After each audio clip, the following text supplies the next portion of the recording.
Maligayang pagbabalik sa Rai Movie Recaps. Narito na naman po tayo para sa isa na namang magandang pelikula na pinamagatang Armor na napalabas noong 2024. Kaya't ano pa ang ating hinihintay? Sit back, enjoy and relax, love you. Nagsimula ang pelikula sa isang lalaki na nagising mula sa kanyang pagtulog. Ang pangalan niya ay James, isang dating police captain. Ngayon siya ay nagtatrabaho bilang isang driver para sa isang armored truck, naghahatid ng pera mula sa isang bangko patungo sa isa pa.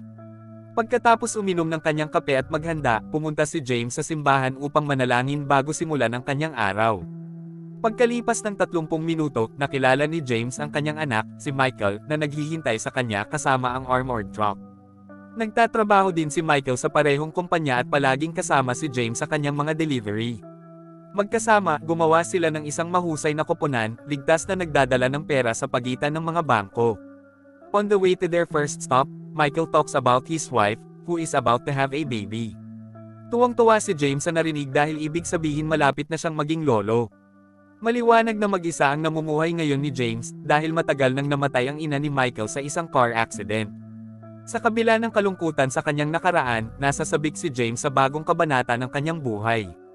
Pagdating nila sa bangko, nagsimulang magkarga sina James at Michael ng mga kahon na puno ng pera sa kanilang truck. Habang nagtatrabaho, napansin ni James na sobrang bigat ng isang kahon.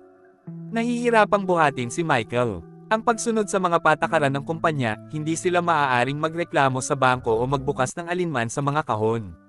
Matapos ikarga ang lahat sa truck, umuwi na sila para magpahinga.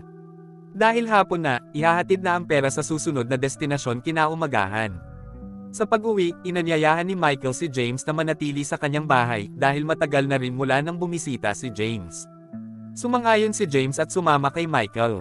Sa bahay ni Michael, nag-enjoy sila sa hapunan kasama ang asawa ni Michael, na mangganganak na. Habang kumakain, tinanong ng asawa ni Michael kung natatakot ba silang manakawin habang naghahatid ng pera. Ngumiti si Michael at tiniyak sa kanya na ang kanilang truck ay isang armored, kaya hindi ito maaaring pasukin ng mga magnanakaw. Kasabay nito, lumilipat ang eksena sa isang grupo ng mga magnanakaw na nagtitipon sa kanilang hideout.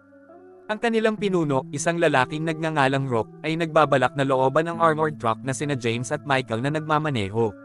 Maingat na tinatalakay ni Rock ang plano kasama ang kanyang koponan at pagkatapos ay sinabihan ang lahat na magpahinga dahil gagawin nila ang kanilang malaking misyon sa susunod na araw. Madaling araw, bago ihatid ang pera, pumunta sina James at Michael sa bangkong nag-hire sa kanila. Sa bangko, tinanong ni James ang manager tungkol sa mabigat na kahon, iniisip kung hindi lang pera ang nasa loob. Sinabihan ng manager si James na huwag mag-alala tungkol dito at ihatid na lang ang kahon sa bangko sa susunod na lungsod.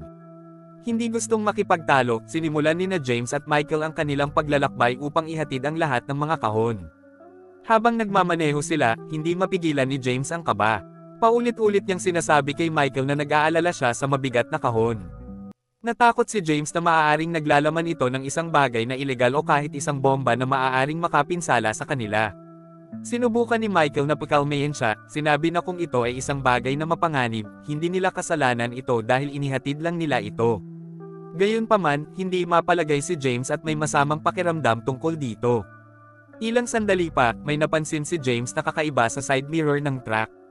Isang itim na kotse na may madilim na bintana ay sinusundan sila ng ilang kilometro noong una. Sinubukan ni James na kumbansihin ang kanyang sarili na nagkataon lamang ito, ngunit iba ang sinabi sa kanya ng kanyang instincts bilang dating police captain. Upang subukan ito, pinabilis ni James ang truck, umaasa na ang kotse ay titigil sa pagsunod. Sa halip, ang itim na kotse ay nanatili sa likuran nila na pinapanatili ang parehong distansya. Para bang pinagmamasdan nito ang bawat galaw nila, nakaramdam si James ng hindi mapakali at sinenyasan si Michael na manatiling alerto. Lalong lumakas ang tensyon nang biglang bumilis ang itim na sasakyan at bumangga sa likod ng kanilang truck. Malakas na yumanig ang truck, halos mawala ng kontrol si Michael. Sa sandaling iyon, napagtanto ni James na sila ay tina-target ng masasamang tao, at hindi ito nagkataon. Nang maramdaman ang panganib, pinindot ni James ng husto ang pedal ng gas, sinusubukang makatakas.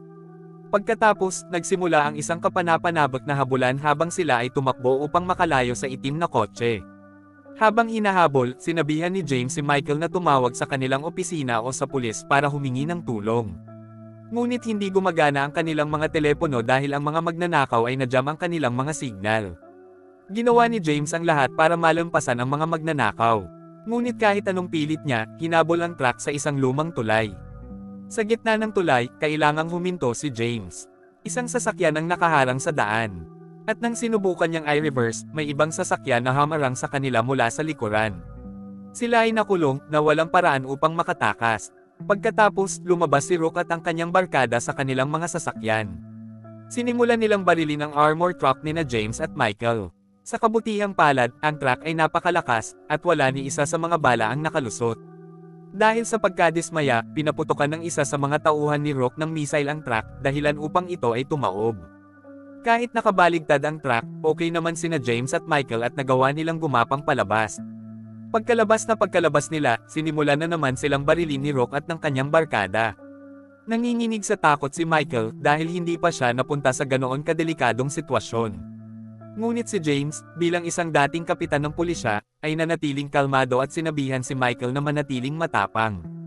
Nanlaban si James at nagawa niyang mapabagsak ang dalawa sa mga tauhan ni Rook. Pero mas lumala ang nangyari nang barilin si Michael sa braso.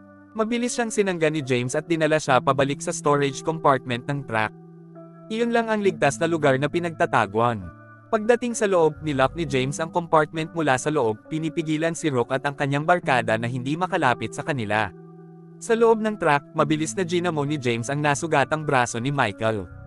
Sinabi niya kay Michael na maging matapang dahil ang paggamot ay maaaring masakit ng kaunti. Samantala, 3 lalaki na lang ang naiwan ni Rook dahil 2 na sa kanila ang inalagaan ni James. Nagsisimula ng magpanik si Rook. Sinusubukang malaman kung paano buksan ang kompartimento ng armored truck. Sa wakas, sinubukan ni Rook na gumawa ng deal. Sumigaw siya na hindi niya sasaktan sina James at Michael kung bubuksan nila ang pinto. Ngunit tumanggi si James, alam niyang pandaraya lang ito. Habang nangyayari ito, naging curious si James sa mabigat na kahon na dala nila. Nagpasya siyang buksan ito, at sa loob ay nakita niya ang mga makintab na gintong bar na nagkakahalaga ng milyon-milyong dolyar. Mabilis na napagtanto ni James na hindi hinahabol ng mga magnanakaw ang pera dahil gusto nila ang ginto.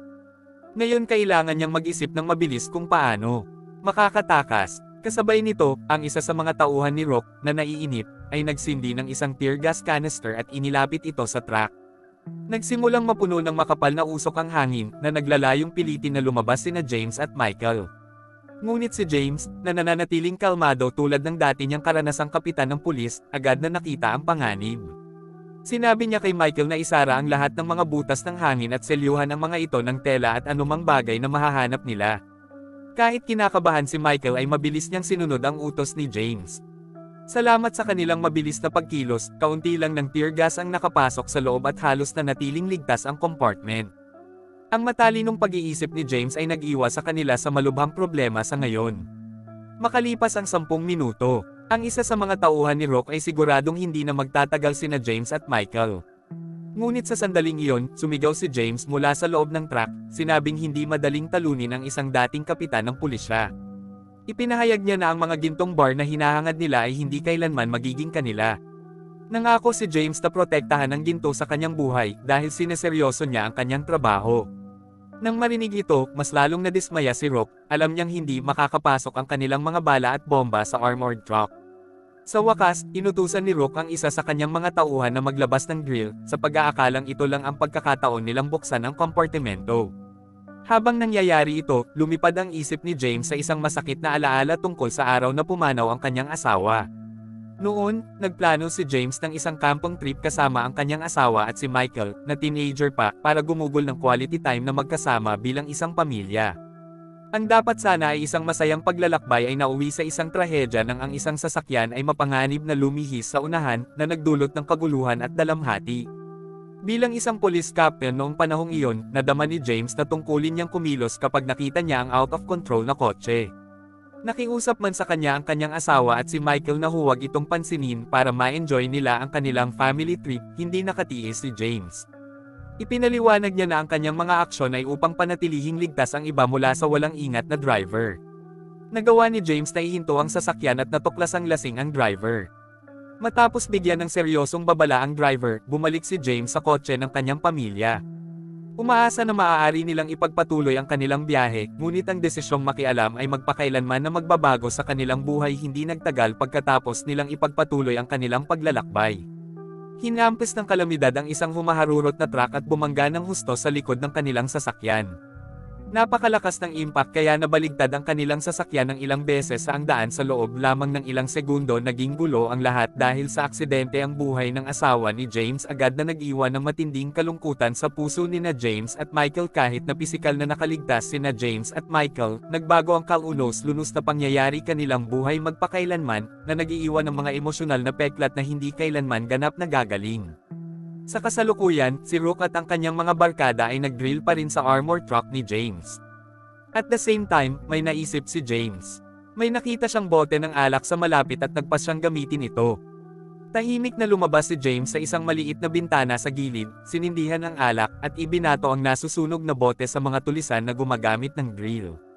Nasira ng pagsabog ang grill at nasugatan pa ang isa sa mga tauhan ni Rook.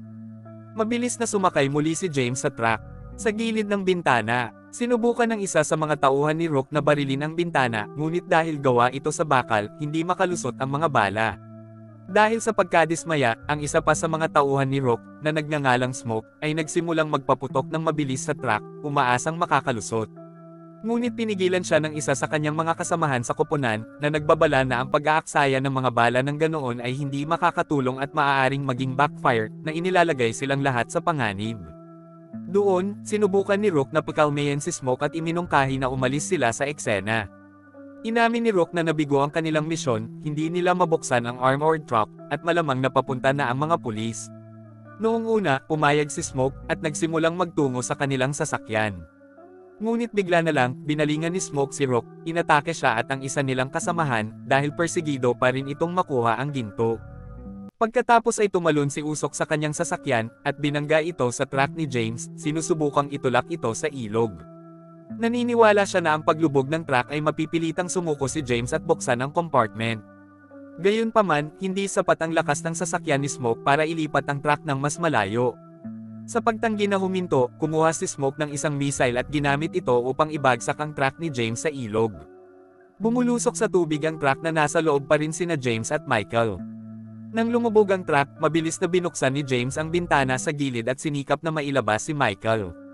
Ngunit nagkaroon ng problema nang mahulog ang isang mabibigat na metal na kahon sa binti ni Michael, na natrap siya. Sinabi ni Michael sa kanyang ama na iwan siya at iligtas ang kanyang sarili. Ngunit tumanggi si James na sumuko. Patuloy niyang sinisikap na ilipat ang kahon, determinadong iligtas ang kanyang anak anuman ang mangyari. Sa huli, nagawa ni James na mapalaya ang mabigat na kahon mula sa binti ni Michael. At mabilis siyang hinayla palabas ng truck. Gamit ang buong lakas, lumangoy si James sa gilid ng lawa habang karga-karga si Michael. Pagdating pa lang nila sa baybayin, biglang lumitaw si Usok at inatake si James. Pagkatapos, sumiklab ang matinding away sa pagitan nila. Nang tatapusin na ni Smoke si James, umalangaw-ngaw ang isang putok ng baril. Bumagsak ang Usok at tumangala si James upang makita si Rook na nakatayo doon, may hawak na baril. Nakaligtas si Rook dahil nakasuot siya ng bulletproof vest nang sinubukan siyang barilin ni Smoke kanina. Ngayon, nakaganti na si Rook kay Smoke sa pagtalikod sa kanya. Tinulungan ni James si Michael na makatayo, at umakyat sila pabalik sa tulay kung saan nakilala nila si Rook. Sinabi ni Rook kay James na hindi niya sila sasaktan hanggat nangako si James na hindi sasabihin sa pulisya ang kanyang papel sa pagnanakaw. Nang walang ibang pagpipilian, pumayag si James at nagmamadaling inalis si Michael sa eksena. Nang makaalis na sila, bumaba si Rook sa truck para kunin ang mga gintong bar. Nakaramdam ng tagumpay, ngumiti si Rook, alam niyang hindi niya kailangang ibahagi ang kayamanan sa sinuman. Ngayon, ang lahat ng ginto ay sa kanya lamang. At dito na nga nagtatapos ang pelikula natin para sa araw na ito. Maraming salamat sa panunood.